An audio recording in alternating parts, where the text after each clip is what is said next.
ជំរាបសួរបាទពុកម៉ែបងប្អូនមេថ្ងៃនេះផងដែរខ្ញុំបាទចេញវីដេអូប័ណ្ណការលក់ឡានមួយគ្រឿងទៀតទេពុកម៉ែបងប្អូនមេឡានកាមេរីឆ្នាំ97ឡើង01ពណ៌ប្រផេះមានស្នើអានេះគេហៅពណ៌ឆ្លូញពុកម៉ែបងប្អូនមេពណ៌ឆ្លូញពណ៌ប្រផេះហ្នឹងសម្រាប់ឡាននេះគឺ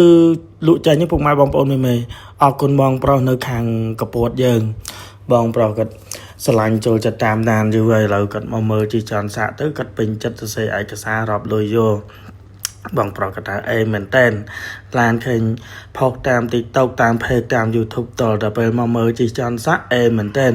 អញ្ចឹងសម្រាប់ឡានមួយគ្រឿងនេះគឺមានម្ចាស់ពុកម៉ែបងប្អូនមេក៏ជួនពូបងប្រុសទទួលទ្រព្យលៀបទ្រព្យជ័យយកទៅប្រើសុខសប្បាយហែងធ្វើដំណើរចិត្តឆ្ងាយបានសុខសុវត្ថិភាពមានគេគ្រប់ស្នាញ់ចូលចិត្តគ្រប់គ្នាហើយសម្រាប់ឡានគឺនៅមានច្រើនគ្រឿងទៀតពុកម៉ែបងប្អូនមេឡាននៅមានរៀបចំបន្តជាច្រើនគ្រឿងទៀតអញ្ចឹងសម្រាប់ពុកម៉ែបងប្អូនមេដែលស្រឡាញ់ចូលចិត្តនិងជឿជាក់ស្រឡាញ់នឹងតាមដានឡានដែលរៀបចំឲ្យស្អាតឡានយកទៅប្រើគុណភាពយកទៅប្រើចាក់ទៅសាំងឲ្យជិះឯកសារគ្រប់អាចតាក់ទងមកបានធានាតម្លៃពិសេសជូន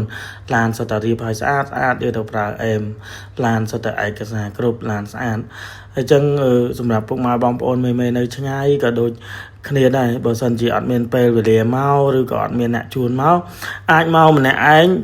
ជាចន់សាក់ត្រូវខាងខ្ញុំមានសេវាជូនទៅដល់ផ្ទះបើសិនជានៅជិតអត់អស់សេវាតែបើនៅឆ្ងាយអស់សេវាតាមនឹងហើយបើសិនជា